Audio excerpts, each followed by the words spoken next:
கண்களை மூடி ஜெபம் செய்வோம். மிகுந்த இரக்கமும் கிருபை நிறைந்த எங்கள் ஆண்டவராய் இயேசு கிறிஸ்துவின் நாளும் கூட உங்களுடைய திருவார்த்தை இந்த ஜனங்கள் கேட்க இருக்கிறார்கள். கர்த்தாவே, அழைப்புகளாக அமைந்திருக்கிற பிள்ளைகள் மாத்திரமல்ல, இந்த தேவ செய்தியை யூடியூப் மூலமாக, முகநூல் மூலமாக, காணொலி மூலமாக, தொலைக்காட்சி மூலமாக பார்த்து கொண்டிருக்கிற ஒவ்வொரு தேவ பிள்ளைகள் குடும்பங்களையும், நண்பர்களையும், உற்றார் உறவினர்களையும், வாலிப பிள்ளைகளையும் ஆசீர்வதிங்க.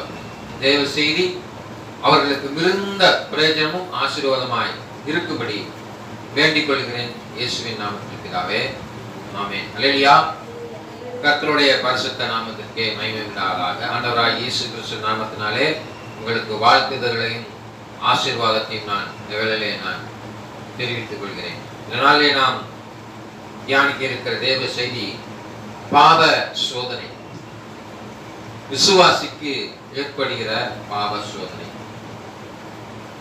தேவன் எவரையும் சோதிப்பதில்லை என்று வேதம் தெளிவாக சொல்கிறது. நன்றாக கவனிங்க.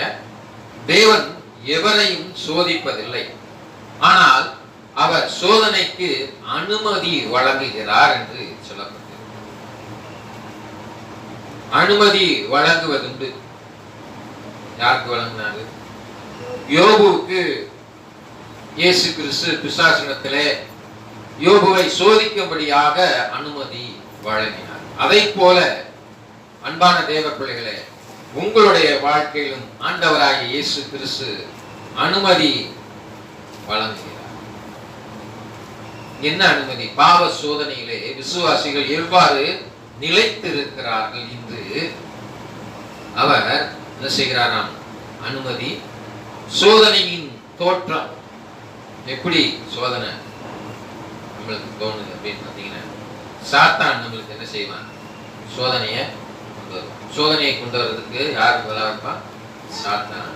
மத்தேயு புத்தகம் 4ஆம் அதிகாரம் 1வது வசனம். சிறுபிள்ளைகள் அமைதியா இருக்கும். 4:1. அப்பொழுது இயேசு பிசாசினால் சோதிக்கப்படுவதற்கு ஆவியானவராலே வனாந்தரத்திற்கு கொண்டு போகப்பட்டார். பார்த்தீங்களா? ஆவியானவராலே வனாந்தரத்துக்கு கொண்டு போகப்பட்டார். யாரினால் சோதிக்கப்படுவதற்கு? பிசாசினால் சோதிக்கப்படுவதற்கு. அப்ப இயேசு கிறிஸ்து சோதிக்கப்படுவதற்காகவே ஆவியானவர் எங்க கொண்டு போனாராம்? வனாந்தரத்துக்கு கொண்டு போனார். அந்த வனாந்தரத்துல கொண்டு போய் என்ன செஞ்சாரு? அங்கே விழும்போது இயேசு கிறிஸ்துவை பிசாசானம் சோதித்து பார்த்தார். அவர் பசியாக இருந்தார். மனுஷனா இருக்கும் பொழுது அவருக்கு என்ன ஏற்பட்டது? இது முடிஞ்ச உடனே, உபவாசம் முடிஞ்ச உடனே அவருக்கு மனிதனை போல பசி ஏற்பட்ட பொழுது பிசாசு என்ன சொல்றான்? அவரை பார்த்து இந்த கல்களை அப்பமாக்கி சாப்பிடுன்னு சொல்லும் போது அவர் சொல்றாரு, அப்பாலை போ சாத்தான். உன் வாழ்க்கையில கூட பசி பட்டினி வரலாம், நீ சோர்ந்து போயிருக்க, உனக்கு சோதனை கொண்டு வர. வாழ்க்கையிலே பட்டினி பசி வரும் பொழுது, சோதனை ஏற்படும், உன்னுடைய பொருளாதாரத்திலே ஒரு சோர்வுகள் ஏற்படும் பொழுது நீ சோர்ந்து போகக்கூடாது. என்ன? பட்டினியா ஆகாரம் இல்லாம இருக்கணும். ஆண்டவரே, நான் உண்மைத்தான் பரிசுத்தமாக வணங்கி கொண்டு வருகிறேன், எந்நேரம் உண்மை துதித்துக் கொண்டு வருகிறேன், எப்பொழுதும் உன்னை நான் நினைத்துக் கொண்டு இருக்கிறேன், எப்பொழுதும் என்ன செய்யணும்? எப்பொழுதும் நினைத்துக் கொண்டு இருக்கிறேன். அல்லேலூயா. Listen carefully. உற்று நோக்கி பார்த்து என்ன செய்தி? அல்லேலூயா. அங்கே யாத்திராம் புஸ்தகம் 1ஆம் அதிகாரம் 13ஆம் வசனத்தை வாசித்தீங்க தெரியும்.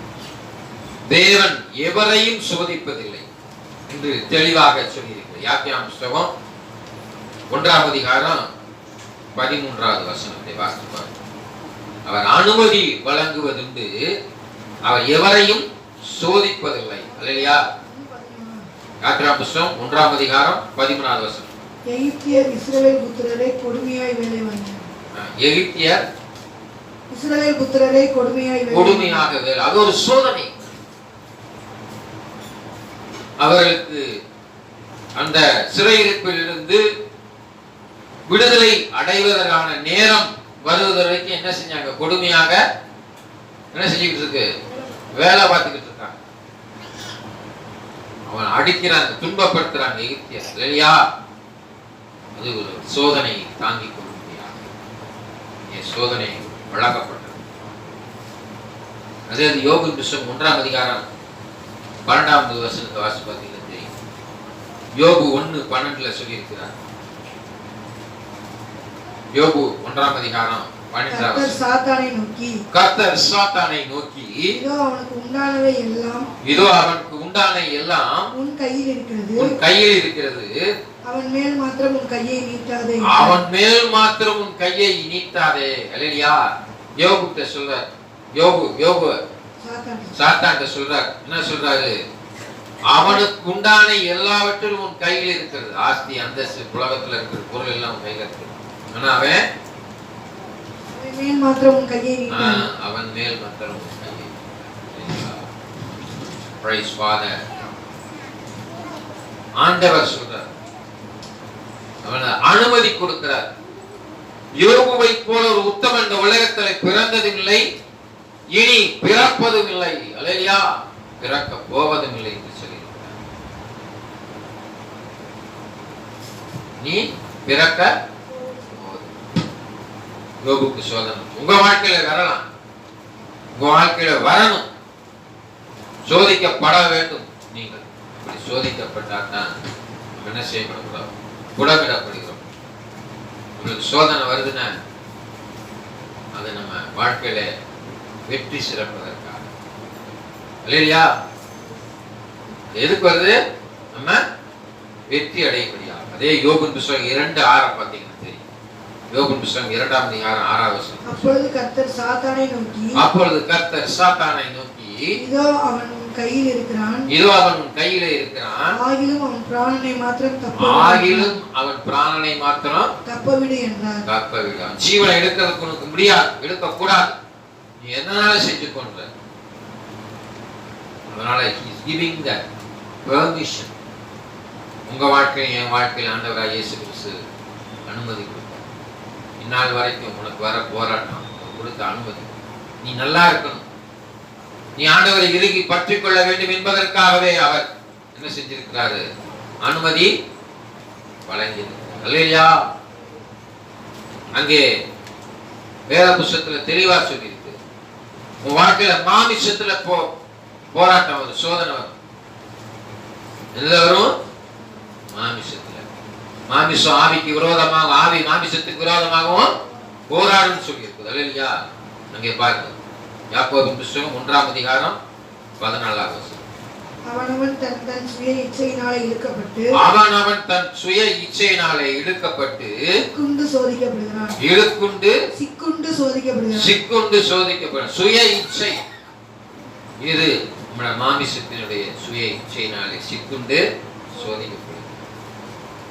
அல்லேலூயா. அவர் மாமிச இச்சை எதனால வரும்? மாமிசம் ஆவிக்கு விரோதமா போராடும். என்ன போராடும்? உங்கள் அவயங்களை அசுத்தத்திற்கு ஒப்பு கொடுக்காமல் உங்கள் அவயங்களை என்ன செய்ய வேண்டுமா? பரிசுத்தத்திற்கு ஒப்பு கொடுங்க. தம்பி அமைதியா சொல்லுங்க. பரிசுத்தத்திற்கு ஒப்பு கொடுங்க என்று சொல்லப்பட்டிருக்கிறது. அல்லேலூயா. ஆகையினால நம்ம மாமிசத்துல சிக்குண்டு என்ன செய்யறோம்?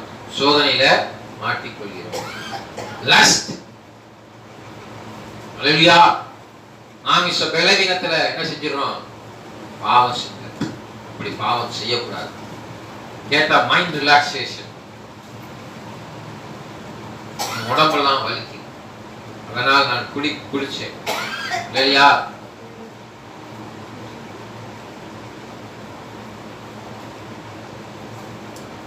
இந்த மாதிரி காரியங்களை ஆண்டவர் என்ன செய்தார்? லஸ்ட்னால பாப்பா குடி நாள் என் மகன் நான் படைத்த அவயத்தை மாசுபடுத்துகிறான் சொல்லி பாப்பா இல்லையா? அங்கே வேதம் சொல்லுங்க, கண்களின் இச்சை. உன் கண்ணானது சரீரத்தின் விளக்காயிருக்கிறது. உன் கண் கெட்டதாயிருந்தால் உன் சரீரம் முழுவதும் இருளாயிருக்கும். உன்னில் உள்ள வெளிச்சம் இருளாகாதபடி என்ன செய்யணுமா? காத்துக் கொள்ள வேண்டும். லூக்காவின் புத்தகம் 11ஆம் அதிகாரம் 33, 34 வாசிப்பாருங்க. ஒருவனும் விளக்கை கொளுத்தி லூக்காவின் புத்தகம் 33, 34 வாசி. கண்ணானது சரீரத்தின் விளக்காய் இருக்கிறது. கண்ணானது சரீரத்தின் விளக்காய் இருக்கிறது. உன் கண் தெளிவாய் இருந்தால், உன் கண் தெளிவாய் இருந்தால் உன் சரீரம் முழுவதும் வெளிச்சமாயிருக்கும். உன் சரீரம் முழுவதும் வெளிச்சமாயிருக்கும். உன் கண் கெட்டதாய் இருந்தால், கண் கெட்டதாய் இருந்தால் உன் சரீரம் முழுவதும் இருளாயிருக்கும். உன் சரீரம் முழுவதும் இருளாயிருக்கும். அல்லேலூயா. உன்னிலுள்ள வெளிச்சம் ஆகையால் உன்னில் உள்ள வெளிச்சம் இருளாகாதபடி காத்துக்கொள். இயேசுவாகிய வெளிச்சம் உனக்குள் இருந்து நீங்கி போகாதபடி காத்துக்கொள். அல்லேலூயா. அனுமதிக்கிறார். மாமிச இச்சை விழுந்து போகாதபடி கவனமாக இருக்கிறார். யோவான் 1 யோவான் 2:16 கண்களின் இச்சை மேலம மாட்டிக்கொள்கிறோம். விசுவாசிகள் பாவத்துல விழுந்து போய் இல்லையா?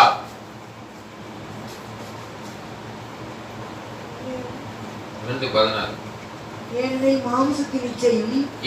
மாமிசத்தின் இச்சையும் கண்களின் இச்சையும் ஜீவனத்தின் பெருமையுமாகிய உலகத்தில் உள்ளவைகள் எல்லாம் பிதாவினால் உண்டானவைகள் அல்ல. எதனால உண்டானவைகள் அல்ல? பிதாவினால். நல்லா இந்த இடத்துல கவனிச்சுக்கோங்க. கண்களின் இச்சை, மாமிசத்தின் இச்சை, ஜீவனத்தின் பெருமை. இதுல என்ன காரியம் சொல்லி பாருங்க. கண், மாமிசம், பெருமை. பெருமை உள்ளவனுக்கு தேவன் எதிர்த்து நிற்கிறார். இது எதுல உள்ள காரியம்? உலகத்தில் உள்ள காரியம். இது உலகப்பரமான காரியம். இது உலகத்தில் உள்ளவைகள். என்ன அர்த்தம்? இந்த பூமியில தான் இது ஏற்படும். பரலோகத்தில் இது நடக்காது.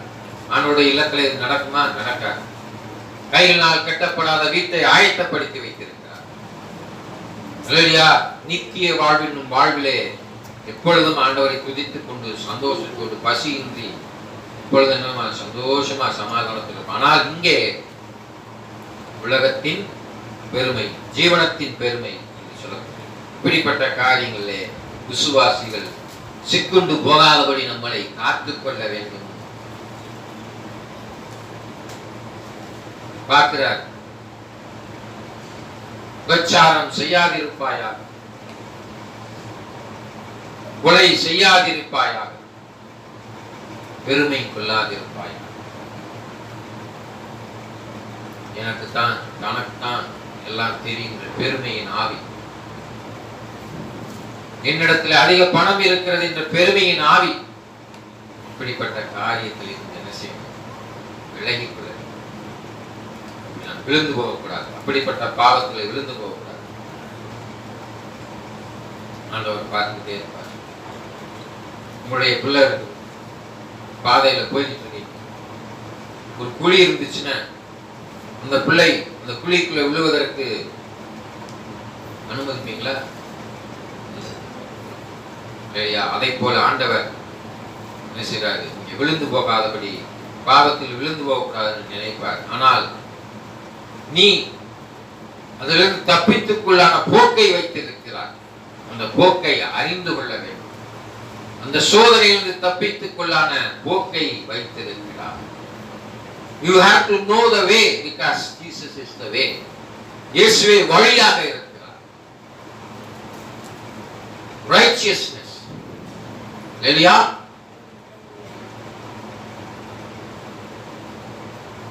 உலகத்திலே மனிதன் விழுந்து போவதற்கு முதல்ல காரணம் என்னவென்றால், you tell your friend, I will tell your character. உன் நண்பனை சொல், உன் பழக்க வழக்கத்தை நான் சொல்கிறேன் என்ற ஒரு காரியம் என்னுடைய தகப்பனார் அடிக்கடி சொல்வார். தீய நட்பு வேதத்தில் தெளிவா சொல்லி. நீதிமொழியின் புத்தகம் 1ஆம் அதிகாரம் 10ஆம் வசனம். நீதிமொழியின் புத்தகம் 1ஆம் அதிகாரம் 10ஆவது வசனம்.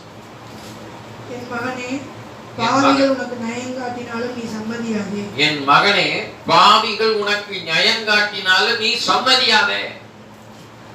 அல்லேலூயா. உன்னுடைய நட்பு எப்படிப்பட்டதா இருக்கிறது? அல்லேலூயா. உன்னை பாவம் செய்வதற்கு உன் நண்பர்கள் உன்னை என்ன செய்வாங்க? தூண்டுவாங்க. ஆகையால் நீ என்ன செய்யக்கூடாது?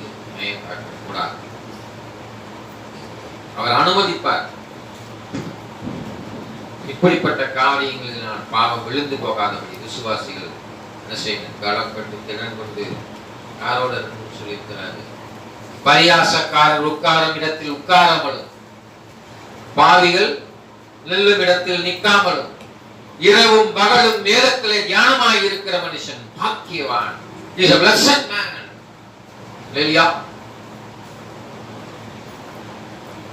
இங்கே வேதம் சொல்லி கிறிஸ்தவ நண்பர்கள், இப்படிப்பட்ட நண்பர்கள் கிறிஸ்தவ மத்தேயு புத்தகம் 16ஆம் அதிகாரம் 22, 23.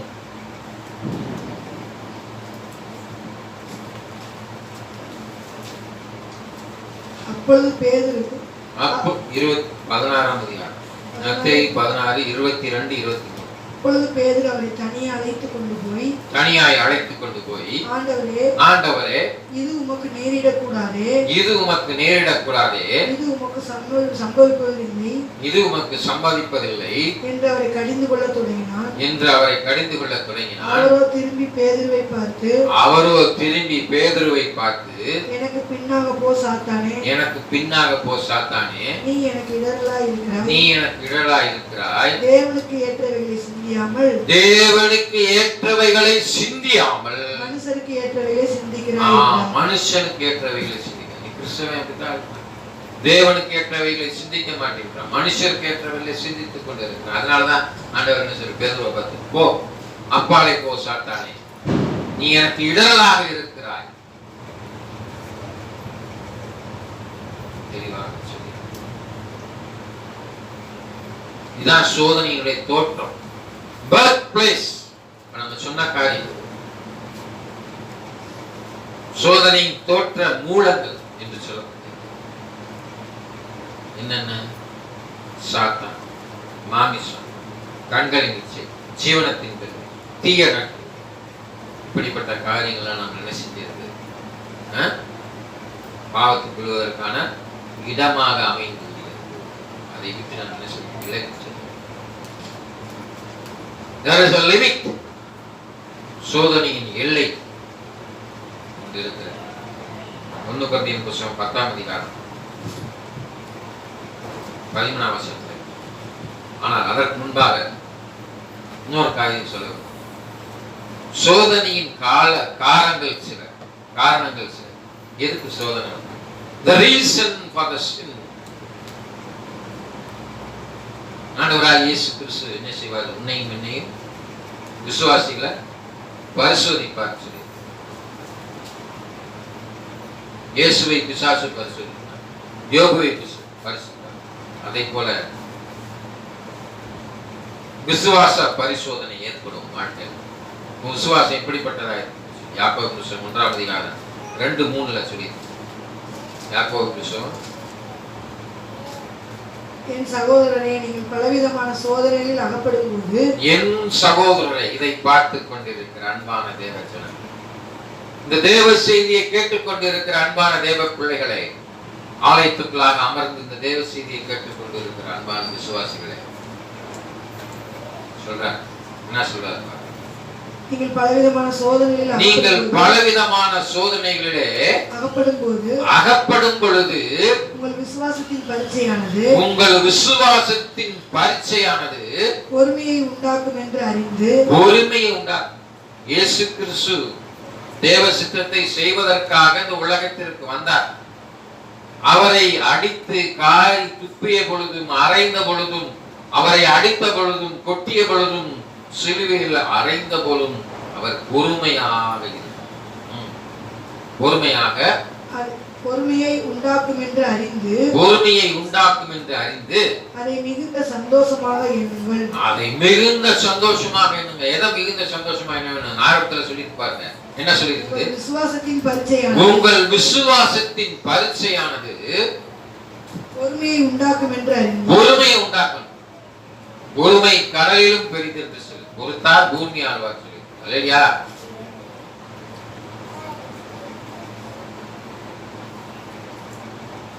அப்ப எவ்வளவுக்கு அளவு நீ உனக்கு வர போற உபத்திரம் உண்டு, துடைக்குள், நான் உலகத்தை ஜெயித்திருக்கிறேன். இயேசு கிறிஸ்து பொறுமையாக இருந்து தேவன் பிசாசை சிலுவையிலே வென்று முடித்தார். வெற்றியின் சின்னமாகிய சிலுவையை, இல்லையா, சாபக்கேடான சிலுவையை வெற்றியின் சின்னமாக மாற்றினார். இல்லையா, உண்மைதானே? இல்லையா சொல்லுங்க, ஆமீன் சொல்லுங்க. அப்ப உனக்கு வர சோதனையில உனக்கு என்ன கிடைக்குது? கடைசியில் என்ன சொல்லி பாருங்க, பொறுமையை உண்டாக்கும் என்று அறிந்து அதை மிகுந்த சந்தோஷமாக எண்ணுங்கள். மிகுந்த சந்தோஷமாக எண்ணுங்கள். எத்தனை அதிகாரத்துல இருக்குது? 3ஆம் அதிகாரம். மிகுந்த சந்தோஷமாக உங்களுக்கு சோதனை வருதுன்னா சந்தோஷப்படுங்க. Be happy. ஏன்னா இயேசு கிறிஸ்து உங்களோட இருக்கிறார், உங்களை சோதித்து பார்க்கிறார், சோதிக்கிறதுக்கு அனுமதி கொடுக்கிறார். விசுவாசிகளுக்கு பரிசோதனை வரும், இல்லையா? கீழ்ப்படுதலின் பரிசோதனை உடைய வாழ்க்கையில வரும். முதலாவது எங்க வரும்? பிள்ளைகள் இடத்துல சொல்லுவோம். பிள்ளைகளுக்கு பரிசோதனை தான். obey with smile, சிரித்த முகத்தோடு கீழ்ப்படிய வேண்டும். உங்கள் பெற்றோர், இல்லையா, இயேசு கிறிஸ்துவுக்கு கீழ்ப்படி.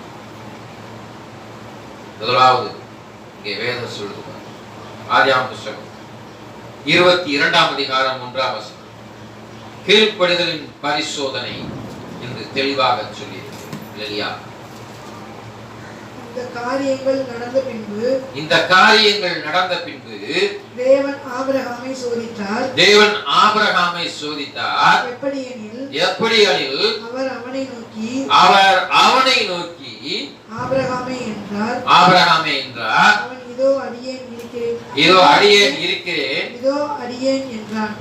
என்றான். இல்லையா?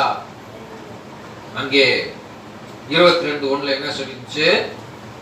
இந்த காரியங்கள் நடந்த பின்பு தேவன் ஆபிரகாமை சோதித்தார். எப்படி சோதித்தார்? என்ன சோதித்தாரு?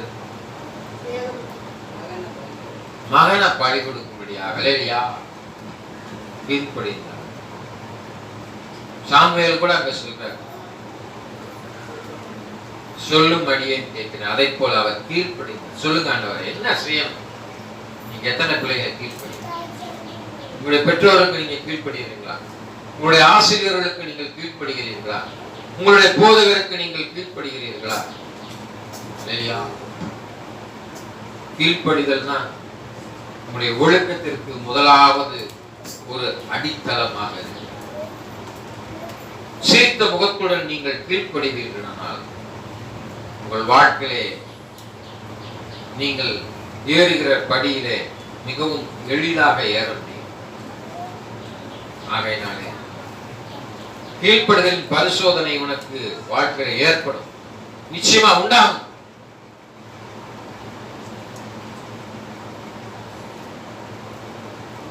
இயேசு கிறிஸ்து கீழ்ப்படிந்தவராய் காணப்பட்டார். பிலிப்பியர் 2ஆம் அதிகாரம் 8ஆம் வசனம். பிலிப்பியர் 2ஆம் அதிகாரம் 8ஆம் வசனத்தை வாசித்தோம்னா தெரியும், மிகவும் தெளிவாக அங்கே வேதம் அவர் மனுஷரூபமாய், இயேசு கிறிஸ்து மனுஷரூபமாய் காணப்பட்ட பொழுது அவர் மரணபரியந்தம், அதாவது சிலுவையின் மரணபரியந்தம் கீழ்ப்படிந்தவராகி தம்மை தாமே தாழ்த்தினார். பிதாவுக்கு அவர் கீழ்ப்படிந்தார். தேவ சித்தத்தை நிறைவேற்றுவதற்காக இயேசு கிறிஸ்துவை கீழ்ப்படிந்தார் என்று சொல்லப்பட்டது, இல்லையா? பாவத்தில் விழாதபடி தேவனுக்கு கீழ்ப்படிந்து நடப்பாயாக உன் பரிசோதனையிலே நீ வெற்றி பெற, இல்லையா? உன் சோதனையிலே நீ வெற்றி பெற. தேவனால் பிறந்தவன் எல்லாம் இந்த உலகத்தை ஜெயிக்கப்பட. So you have to born Jesus Christ. இயேசு பரிசோதனையிலே அவர் சோதனையிலே வென்றார் என்று பார்க்கிறோம். நீங்கள் சோதனையின் இல்லை. 1 கொரிந்தியர் புத்தகம் 10ஆம் அதிகாரம் 13ஆம் வசனத்தில் சொல்லி, 1 கொரிந்தியர் புத்தகம், மனுஷருக்கு நேரிடுகிற சோதனையே அல்லாமல் வேற சோதனை உங்களுக்கு நேரிடும். பாத்தீங்களா? இங்க உட்கார்ந்து இருக்கிற அன்பான இதை பார்த்து கொண்டிருக்கிறது, மனுஷனுக்கு நேரிடுகிற சோதனை தான் அவர் உங்களுக்கு, வேற எந்த சோதனையும் இல்லை. தேவன் உண்மையுள்ளவராய் இருக்கிறார். தேவன் உண்மை உள்ளவரா இருக்கிறார். நீ எப்படி இருக்கிற? நீ உண்மையா இருக்கிறியா ஆண்டவருக்கு? நீ சோதனையில உண்மையா இருக்கிறியா? அவர் அனுமதிக்கிற சோதனையில உண்மையா இருக்கிறா? யோபுவை போல நீ இருக்கிறாயா? ஆபிரகாமை போல நீ இருக்கிறாயா? அநேக பேர் இருக்கிறாங்க இல்லையா?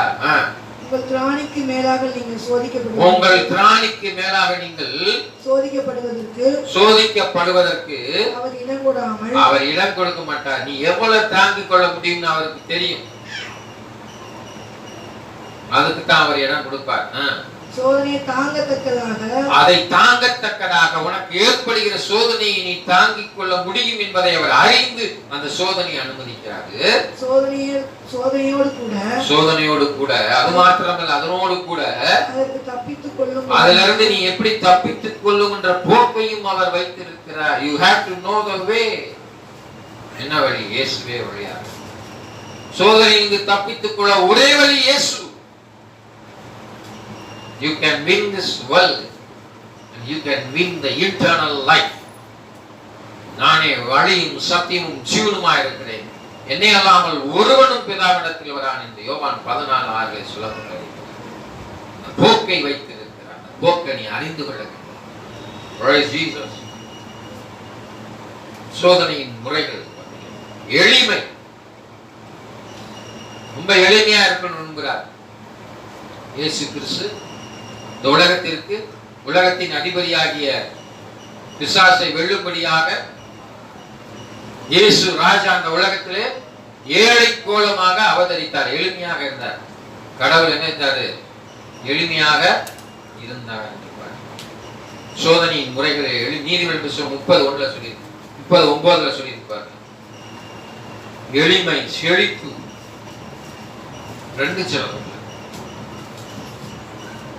30:9 நீதிமொழிகள் 30:9. நான் பரிபூரணம் அடைகிறதினால் மறுதலித்து, கர்த்தர் யார் என்று சொல்லாதபடிக்கு தரித்திரப்படுகிறதினால் திருடி என் தேவனுடைய நாமத்தை வீணிலே வழங்காதபடிக்கு. என்னமா? திருடி தேவனுடைய நாமத்தை வீணிலே வழங்காதபடிக்கும் என் படியை எனக்கு அளந்து எனக்கு போஷித்தரும். அவர் உன் தேவைகளை சரியாக கொடுக்க முடியும். கொள்ளாதவர்களாகி நீங்கள் பிள்ளைகளுக்கு நல்ல ஈவை கொடுக்கும் பொழுது அவர் he knows everything. அதான் சோதனை. வேதம் சொல்லுது. ஏன்னா புத்தகம் 22:17 சொல்லியிருக்கு.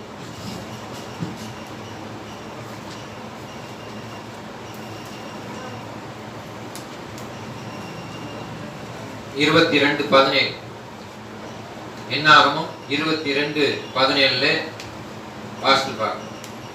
உம்மை மிகவும் கனம் பண்ணினேன். நீர் சொல்வதெல்லாம் செய்வேன். நீர் வந்து எனக்காக அந்த ஜனங்களை சபிக்க வேண்டும் என்று சொன்னார் என்றார்கள். எனக்காக வந்து சபிக்க சொன்னார்கள். அல்லேலூயா. அப்போ உனக்கு சோதனை வருதுங்க. அதுல இருந்து என்ன செய்யணும்?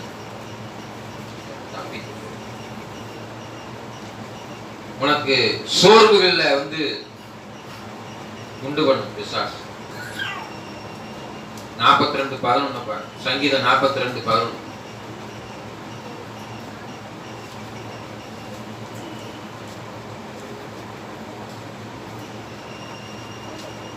சங்கீதம். என் ஆத்துமாவே நீ ஏன் கலங்குகிறாய்?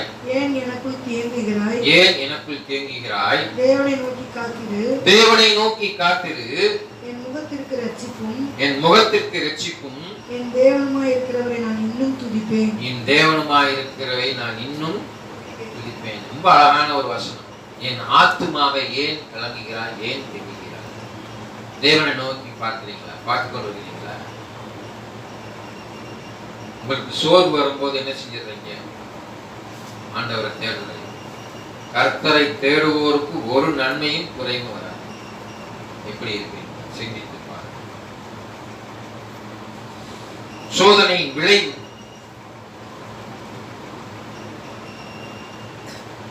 1 தீமோத்தேயு 2:9 சொல்லியிருக்கு.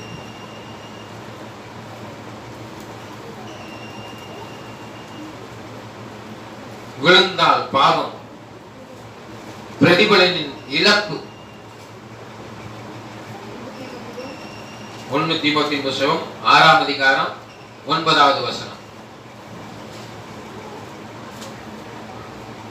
ஐஸ்வரியவான்களாக விரும்புகிறவர்கள் ஐஸ்வரியவான்களாய் விரும்புகிறவர்கள் சோதனையிலும் கண்ணியிலும் மனுஷரை கேட்டிலும் சோதனையிலும் கண்ணியிலும் மனுஷரின் கேட்டிலும் அழிவிலும் அமிழ்த்துகிற மதிக்கேடும் அமிழ்த்துகிற மதிக்கேட்டிலும் சேதமுமான பலவித இச்சைகளிலும் விழுகிறார்கள்.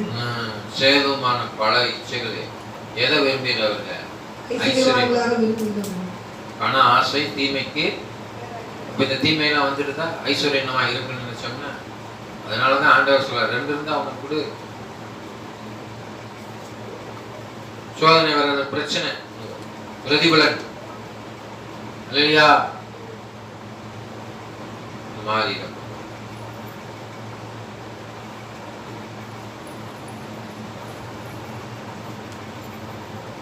யாக்கோபு 1:12 சொல்லியிருக்கோம். யாக்கோபு 1:12 இதற்கு செபித்தால் பலன் உண்டு.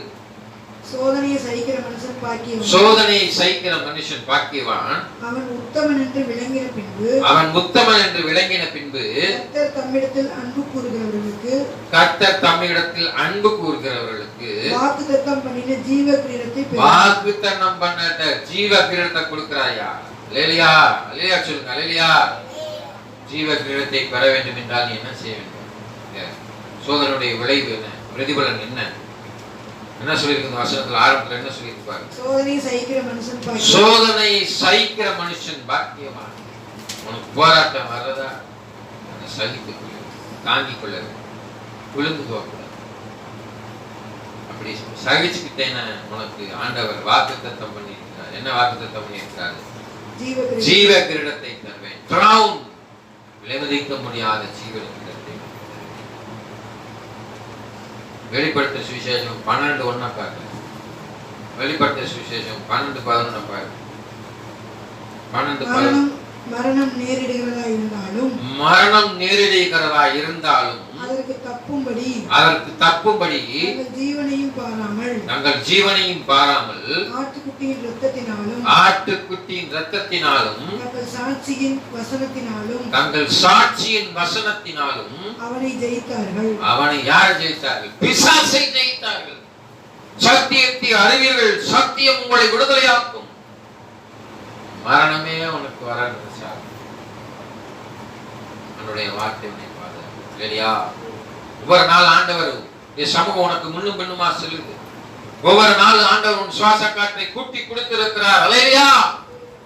God has given you the life.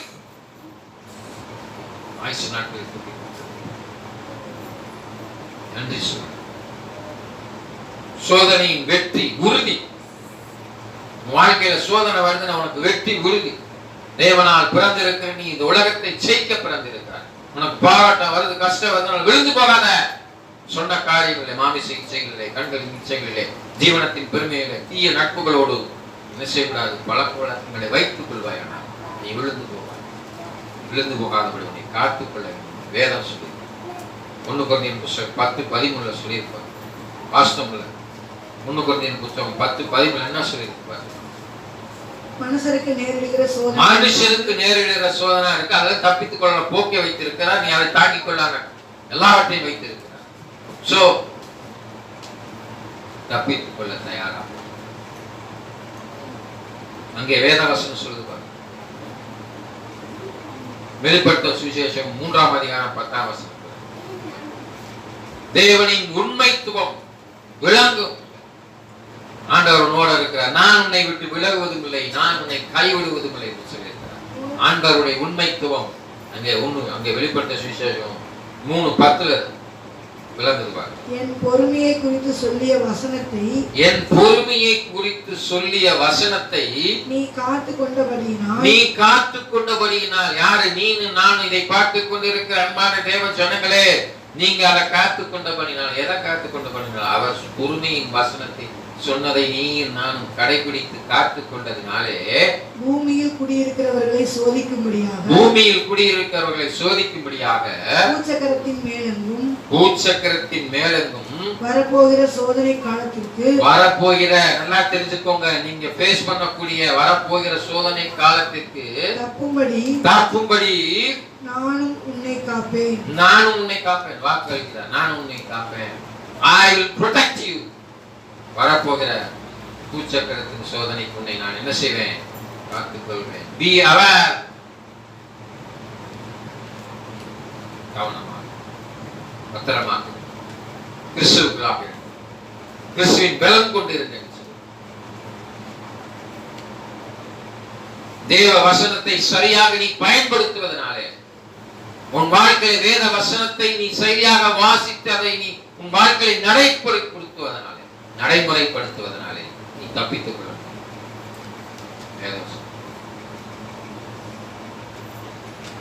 உங்கள் வீடுகளில் சென்று வாசிப்பார். மத்தேயு 4ஆம் அதிகாரத்துக்கு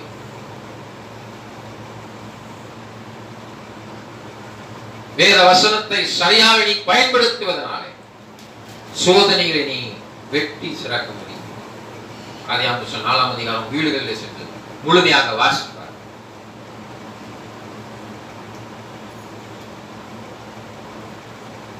லூக்கா 22ஆம் அதிகாரம் 31-32 வாசனம். கிறிஸ்துவின் பரிந்து பேசுவதனாலே நீங்க தப்பிக்க முடியும். லூக்கா 22ஆம் அதிகாரம் 31-22. ஆண்டவராகிய இயேசு கிறிஸ்து பரலோகத்திலே அமர்ந்து உனக்காக என்ன செஞ்சுக்கிட்டு இருக்காரு? பரிந்து பேசிக் கொண்டிருக்கிறார். அதனால நீ வெற்றி சிறக்கிறாய். பின்னும் கர்த்தர் சீமோனே சீமோனே இதோ கோதுமையை கலக்கினால் புடைக்கிறதை போல சாத்தான் உங்களை புடைப்பதற்கு உத்தரவு கேட்டுக்கொண்டான். He asked the permission. நீ புடமிடுவதை போல உன் வாழ்க்கையில் சோதனை பிரச்சனைனால புடமிடப்படுவது. 31-32 வாசிங்க. நானோ உன் விசுவாசம் ஒழிந்து போகாதபடிக்கு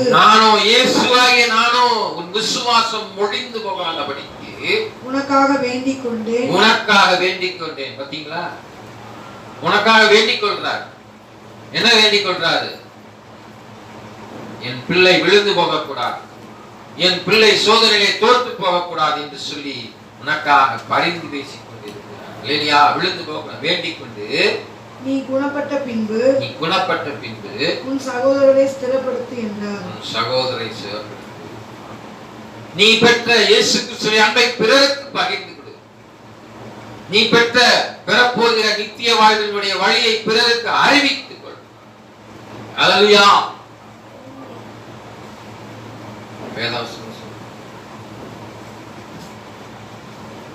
தனி ஜபத்தினாலே நீ சோதனையை இத்தனை பேர் நீ ஜெபிக்க. தனி ஜெபம் பண்ணுங்க அப்படின்னு சொன்னா கொஞ்ச நேரம் ஜெபம் பண்ணிட்டு என்ன செஞ்சுக்கணும்? தனி ஜெபத்தினாலே நான் ஜெபிக்க. மத்தேயு 26:40 சொல்லி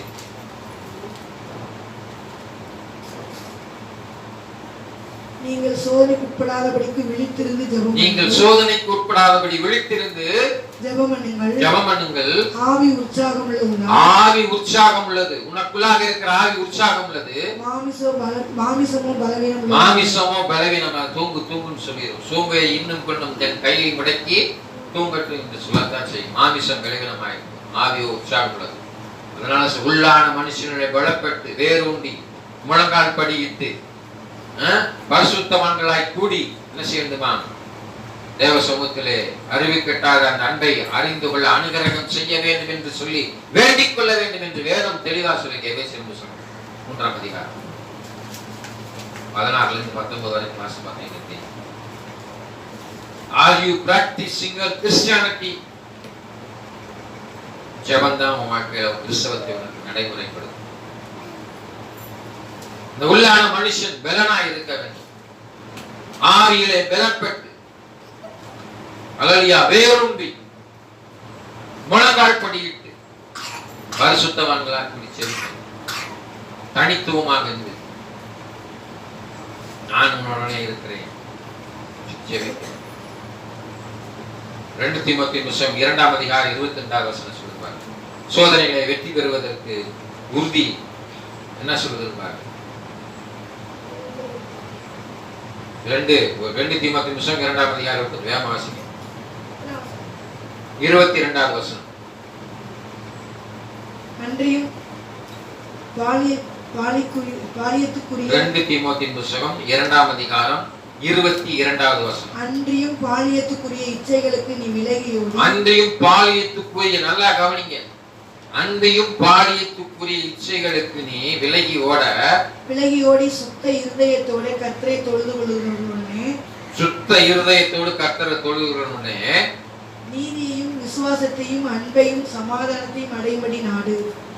என்ன நடத்த சொல்லி பாருங்க. முதலாவது நீதி, விசுவாசம், அன்பையும் சமாதானம் அடையும்படி நாடு.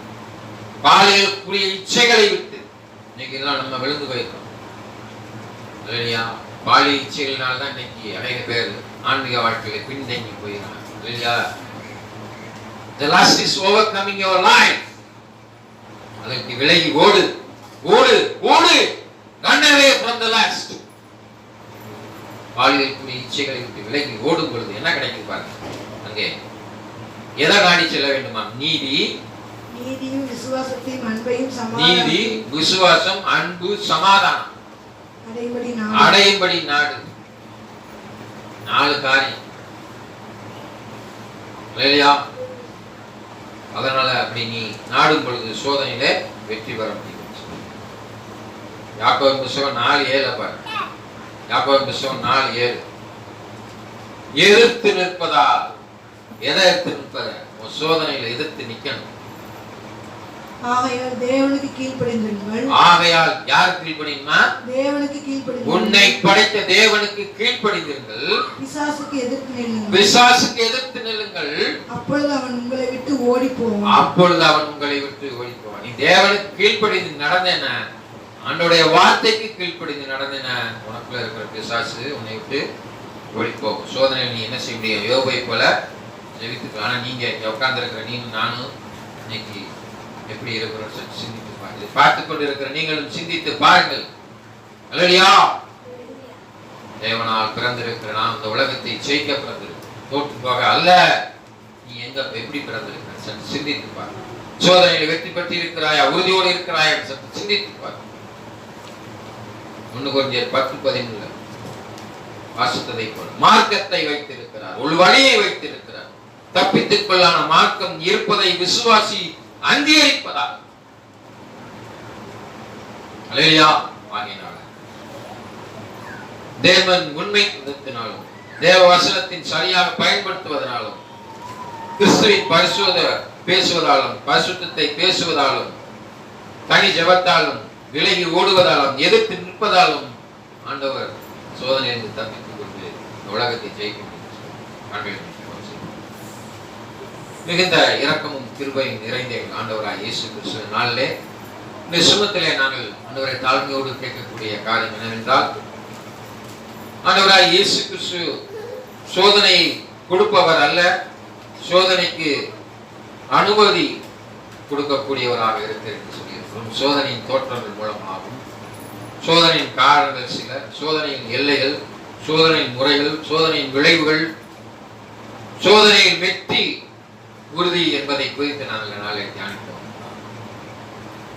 இப்படிப்பட்ட காரியங்களிலிருந்து எங்களை காத்து வெற்றி சிறக்க நாளிலே இங்கே அமர்ந்திருக்கிற பிள்ளைகள் மாத்திரமல்ல, இதை பார்த்துக் கொண்டிருக்கிற ஒவ்வொரு பிள்ளைகளும் சோதனையிலிருந்து தாங்கிக் கொள்ளவும் சோதனைகளை தப்பித்துக் கொள்ளான போக்கையும் அவர்கள் அறிந்து கொண்டு இந்த உலகத்தை அவர்கள் வென்று பிசாசை எதிர்த்து நின்று இந்த உலகத்தை ஜெயிக்கும்படியாக அவர்களுக்கு நீர் அனுகிரகம் செய்ய வேண்டும் என்று ஆண்டவரும் உலக இரட்சகருமாயிருக்கிற நசரேயனாகிய இயேசு கிறிஸ்து நாமத்தில் வேண்டிக் கொள்கிறேன். என் ஆத்துமாவே கர்த்தரை சொல்லு, என் முழுமே பரிசுத்த நாமத்தை சொல்லு, என் ஆத்துமாவே கர்த்தரை சொல்லு. கர்த்தர் செய்வ சகல உபகாரங்களை ஆமென். நம் ஆண்டவராகிய இயேசு கிறிஸ்துவின் கிருபையும் பிதாவாகிய தேவனுடைய அன்பும் பரிசுத்த ஆவியானவருடைய அன்பும் இப்பொழுதும் எப்பொழுதும் சதா காலம் உடையவர்களாக ஆமென். கர்த்தர் தாமே உங்களை ஆசீர்வதிப்பார்.